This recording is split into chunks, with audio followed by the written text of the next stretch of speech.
Hello అండి అందరికీ. ఆంధ్ర పెళ్ళిళ్ళలో నేను చూసినంత వరకైతే నాన్ వెజ్ పెట్టరు.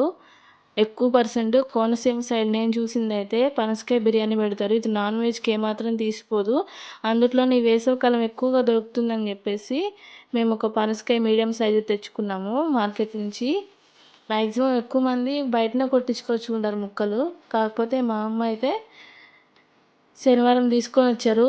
కాయ అయితే మనకు నిల్వ ఉంటది ఒక 1 డే అయినా. కట్ చేసుకొని తెచ్చుకుంటే అప్పటికప్పుడే వండుకోవాలి. అందుకని చెప్పేసి కాయ తీసుకొనొస్తే మేము ఇంట్లో ఈ విధంగా కుస్తీలు పడుతున్నాము.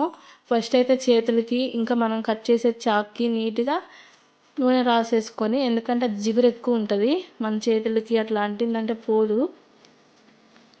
అందుకని చెప్పేసి రాసేసుకొని పైన తొక్కంతా నీట్‌గా తీసేసి ఈ విధంగా కాయను మధ్యకి కోసుకొని మధ్యలో ఒకటి తెల్లగా ఉంటుంది, అది కొంచెం తీసేసుకొని ఈ విధంగా ముక్కలు కట్ చేసుకోవాలి మనకు నచ్చిన సైజులో. నేనైతే కొంచెం పెద్దవే కట్ చేశాను. ఇలా కట్ చేస్తున్నప్పుడు కొన్ని ముక్కలు అయితే విరిగిపోతుంటాయి కదా, వాటితోని ఫ్రై చేద్దామని చెప్పేసి పక్కకు పెట్టుకున్నాము. ఇంకోటి ఇది చూడండి, నేను ఇంతకుముందు చెప్పాను కదా మధ్యలో ఉంటుంది తెల్లగా అని చెప్పేసి, అది ఇదే కట్ చేస్తున్నాను. ఈ విధంగా కట్ చేసేసి పక్కన పెట్టేసేసి మనకు కావాల్సిన సైజులో ముక్కలు కట్ చేసుకోవడమే. ఫస్ట్ టైం చేశాను నేనైతే ముక్కలు. నేనైతే ఫస్ట్ టెన్షన్ పడ్డా, ఇది మన దగ్గర పెద్ద పెద్ద కత్తులు కూడా లేవు, మన వల్ల అవుతుందా అని చెప్పి.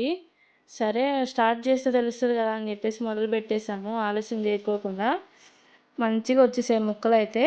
చాలా అంటే చాలా మంచిగా కట్ అయినాయి. కాకపోతే మనం సరైన పదునున్న చాకు తీసుకోవాలంటే.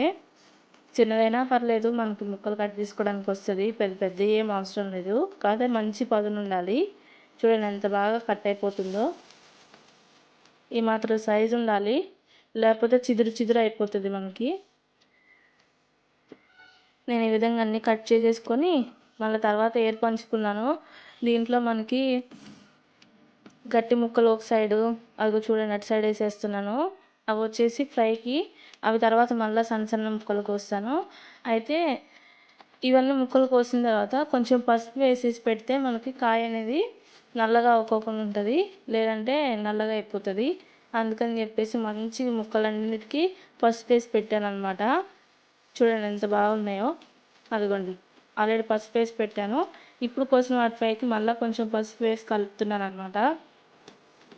ఇదంతా కట్ చేయడం అయితే నా వల్ల అసలు అయ్యేది కాదు. మా అమ్మమ్మ నేను ఇద్దరం కలిసి కట్ చేసాము.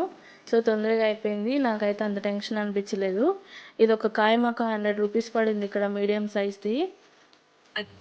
మా చిన్నతనంలో కానీ లేకపోతే బయట ఎప్పుడైనా పెళ్ళిళ్ళకి వెళ్ళినప్పుడు కానీ ఎప్పుడు నేను టేస్ట్ చేయలేదు. ఫస్ట్ టైం ఈరోజు ఇంట్లోనే చేసుకొని తిన్నాం అనమాట. టేస్ట్ అయితే చాలా బాగా వచ్చింది. రేపైతే బిర్యానీ రెసిపీ కూడా పెడతాను. ఈ లోపల గింజలు ఉన్నాయి చూసారా, అదైతే సేమ్ వాటర్ చేసినట్టు ఉంటుంది, అదే టేస్ట్లా అనిపించింది నాకైతే. చాలా బాగా అనిపించింది. ఇంకొకటి పైన పొట్టు ఉంది చూసారా, అది వచ్చేసి చికెన్లా అనిపించింది. చికెన్ పీసెస్ మనం ఉడికితే ఎలా ఉంటాయి అలా అనిపించింది అనమాట. సో ఇవి వచ్చేసి మీకు చెప్పాను కదా చిదురైపోయినాయి కొన్ని పీసులు అని చెప్పేసి, ఆ పీసుల్లో కూడా నేను పసుపు వేసి కలిపేస్తున్నాను. ఎందుకంటే ఏదైనా సరే మనం పసుపు వేసి కలిపేసుకుంటే ముక్క అనేది నల్లగా అవ్వదు. ఇదిగోండి ఈ విధంగా చిదురైపోయినాయి అనమాట. ఇవి ఇంకా తర్వాత మేము చిన్న చిన్న ముక్కలుగా కట్ చేసుకున్నాం. బిర్యానీ ప్రాసెస్ అయిపోయిన తర్వాత అది కూడా చాలా అంటే చాలా బాగుంది. ఈ పనసకాయ మనకి హెల్త్కి కూడా చాలా మంచిది. ఈ మధ్య ఏం చేస్తున్నారంటే, మా చిన్నతనంలో అయితే చూడలేదు, పండు ఉంటుంది కదా పనసకాయ, ఆ పండులో గింజలు సపరేట్గా అమ్ముతున్నారు ఈ మధ్య. అవి కాల్చుకొని తింటున్నారు, కర్రీ చేసుకుంటున్నారు. రకరకాల హెల్త్ బెనిఫిట్స్ ఉన్నాయంట, తప్పకుండా ట్రై చేయండి. నేను కూడా అవి గింజలు కొన్ని తీసి పెట్టుకున్నాను. పండుది కొన్ని బయట కొనుక్కొని వచ్చి, బయట కొనుక్కోవాలంటే మనకి 100 రూపీస్కి హాఫ్ కేజీ ఇస్తున్నారు. సో అందులో నేను కొన్ని తీసాను, అవి కూడా మీకు ఏంచి చూపిస్తాను. కంపల్సరీ ట్రై చేయండి, ఇది హెల్దీ రెసిపీ కదా. ఓకేనా, థ్యాంక్ యూ, ప్లీజ్ సబ్స్క్రైబ్ అండి.